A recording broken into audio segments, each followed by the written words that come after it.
We start with the death of Pope Francis at the age of 88. Details of the Pope's passing were announced a short time ago by the Vatican. Now, that news coming in just a day after he emerged briefly in public on Sunday in front of thousands gathered in St. Peter's Square to deliver an Easter blessing. Francis had recently spent more than a month in hospital with double pneumonia. And here is the moment when Vatican officials announced to the world that the Pope had died. Carissimi fratelli et sorelle. Dear brothers and sisters, with deep sorrow, I must announce the death of our Holy Father, Francis. At 7:35 this morning, the Bishop of Rome, Francis, returned to the house of the Father. His entire life was dedicated to the service of the Lord and His Church. He taught us to live the values of the Gospel with fidelity, courage, and universal love, especially toward the poorest and most marginalized.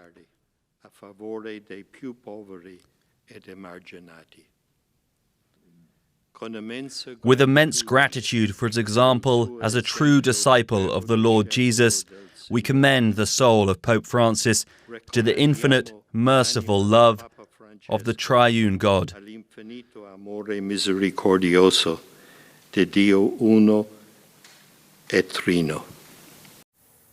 You heard it there, the Vatican announcing the death of Pope Francis at the age of 88. Let's take a look here at these live pictures of St. Peter's Square in Vatican City, where you see people now starting to gather following the news of the Pope's death, as many around the world pay tribute to the man who became the first Latin American leader of the Roman Catholic Church.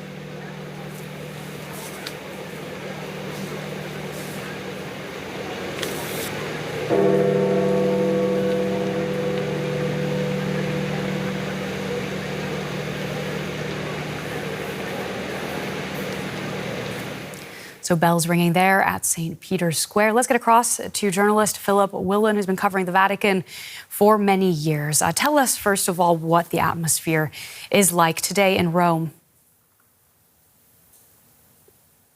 Well, this has come as a shock, really.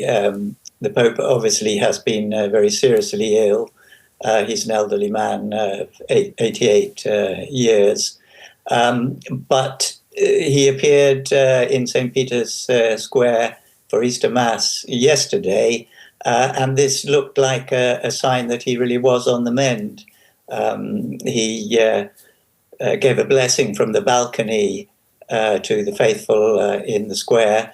He listened while an Easter message that he had composed was read for him, and then he even travelled around the square in the Pope-mobile, stopping to bless babies and waving to the crowd. So although we knew he wasn't well and had been very seriously ill, there was this feeling that he was on the mend and was going to be increasingly visible to the faithful, resuming his role as Pontiff of the Roman Catholic Church.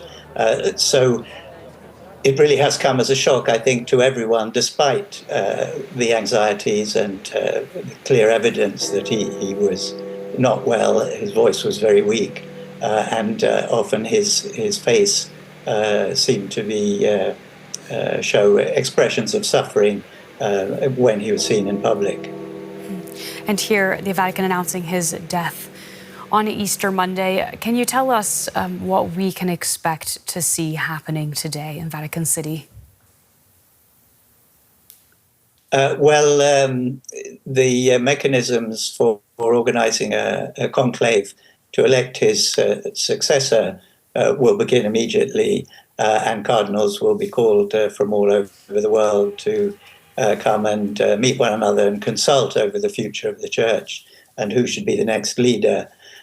But more immediately, I think more people will be coming to St. Peter's Square to mourn and pray for the Pope. and the public and the Catholic faithful of the city, and the very many pilgrims who are in Rome for the Easter celebrations, and on a particular year, a Catholic Jubilee year. So there are reports that there are around 1 million pilgrims and tourists in the city at the moment because of Easter. And I think very many people will want to come to St. Peter's Square to express their sorrow and respect for the Pope who has just died. We are looking at live footage here of what will surely be remembered as a historic moment. And we've been speaking with Philip Willan in Rome. Thank you so much for taking the time to speak with us today. Joining me now is DW's political correspondent, Julia Saudelli, who has extensively covered the Vatican as a reporter in recent years. Now, you covered the last change at the top of the Catholic Church, if we want to put it that way. What's the atmosphere in Rome like on a day like this? Well, today it's also contrasting with the pictures we see. We see St. Peter's Square filled with flowers that are there for the celebration of Easter yesterday, which is one of the big celebrations in Catholicism of Jesus resurrecting. A joyous day. It's a joyous day, and a lot of people come to Rome and the Vatican to celebrate this. Really, in the thousands, the city is usually frolicking with tourists and pilgrims. So it's usually quite a buzzing, joyous moment. While now, almost surprisingly, we knew that the Pope was sick, but we'd seen him out in public yesterday. So his passing comes at a bit as a surprise, and I can imagine the faithful now in St. Peter's Square having to deal with this moment of grief and surprise at hearing this news. So quite a contrast compared to the previous days. But we can have a listen to what people there in St. Peter's Square are saying. We were really shocked because the Pope said a lot. He caused quite a stir. He raised interest and so on. To those who loved that and to those that have hindered it. So in short, the news really struck in every sense. It's a moment of a bit of sadness and at the same time thankfulness and celebration of life. It's a great disappointment, a great loss, a man who has innovated the church and a man who has left a great mark. And this absence causes great pain. Some of the voices of the faithful there in St. Peter's Square. Julia, stay with me. We're going to talk about the Pope a bit more. But first, let's take a closer look at the Pope's life and legacy. He was like no other Pope before him. The first from Latin America, devoted to justice and a controversial reformer. The white smoke that billowed out of the Vatican on March 13th, 2013 signalled the election of Jorge Mario Bergoglio, who was introduced by his new name, Pope Francis. Brothers and sisters, good evening. Modesty would be a hallmark of his pontificate. Long before he became Francis, his message was, "I am one of you."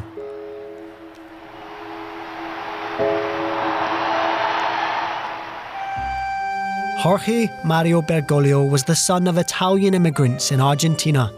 He trained as a chemical engineer before studying theology. He then joined the Jesuit order and was ordained a priest in 1969. 30 years later, he was appointed Archbishop of Buenos Aires. He preferred taking the train to work rather than be driven around. He stayed true to form as Pope. We are used to the big American limousines, and this is a Mr. Bean car by comparison. The media latched on to his down-to-earth nature. I've always carried my bag myself. It's normal. The difference between Francis and his predecessor Benedict XVI, who resigned from office, could not have been greater. Francis was comfortable in the spotlight. Benedict was considered a shy theorist. Yet the two got along well. Francis saw himself as an advocate for those without a voice. He visited refugee camps during the migration crisis, when xenophobia reached new heights in Europe. He welcomed migrants to the Vatican and prayed for the thousands who perished in the Mediterranean.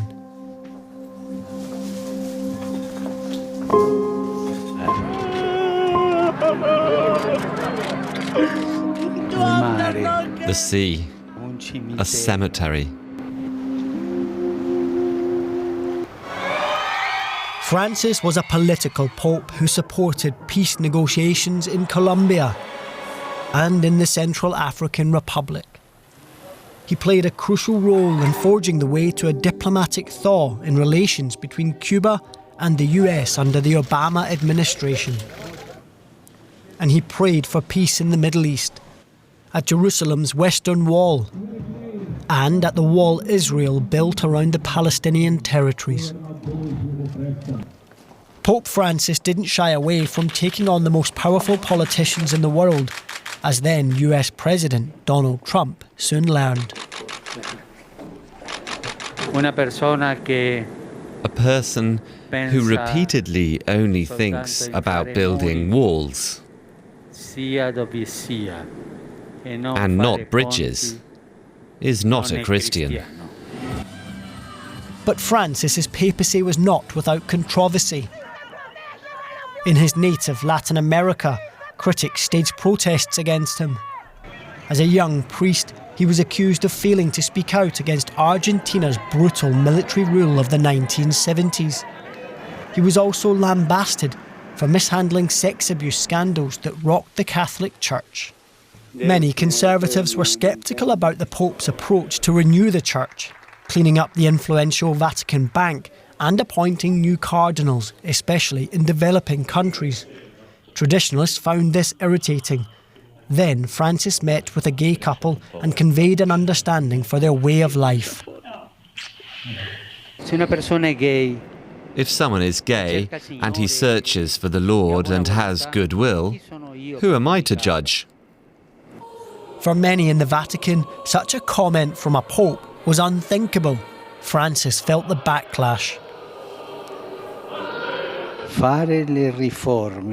Reforming Rome is like cleaning the Sphinx of Egypt with a toothbrush. In early 2023, he became the first pope in modern times to preside over the funeral of another pontiff. Struggling to walk, Francis blessed the coffin of his predecessor, Pope Benedict.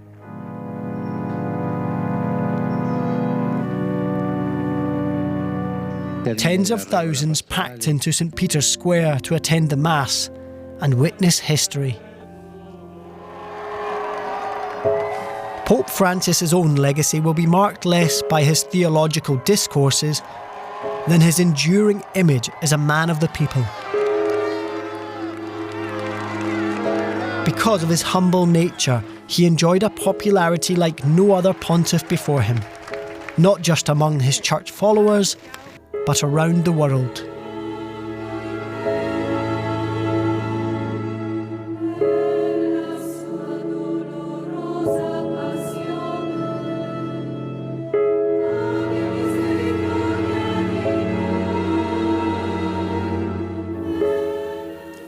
Now, Julia, at the beginning of our report, we saw the white smoke come out in 2013 when Francis was elected Pope. You were there on St. Peter's Square when that happened. Tell us about what that felt like and what the expectations were.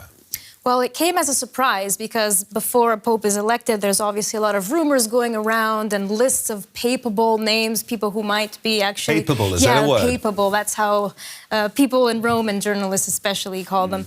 But basically cardinals that are likely to be elected. And the name of Bergoglio, Cardinal Bergoglio, was not really circulating much. So it did come as a surprise when his name was read out, and people in the square were also quite confused. Who is this person? But I think it became quickly clear what kind of pope he was going to be, starting with the choice of his name, Francis, taking, let's say, inspiration from St. Francis of Assisi, a friar from the 13th century who was devoted to the poor, to the outcast, to nature, to animals. And this is something that Pope Francis has tried to basically carry out throughout his papacy. Let's have a look, Julia, at what happens now. First, there's going to be a 9-day period of mourning. And after that, the process to elect a new pope can officially begin. And that role will fall to the College of Cardinals, who will gather in what's known as a papal conclave to elect a new pope. It can be a long and drawn-out process because a cardinal needs 2/3 of the vote to become pope. Only when white smoke is seen from the chimney of the Sistine Chapel does the world know a new pope has been chosen. Now, Julia, tell us more about the protocol. What happens when the pope dies, first of all? Yeah, so actually Pope Francis had recently reformed, just last year, the procedures of the papal funeral and what happens after a pope dies. So he was basically introducing reforms to his own funeral, which he probably knew was going to happen soon at some point.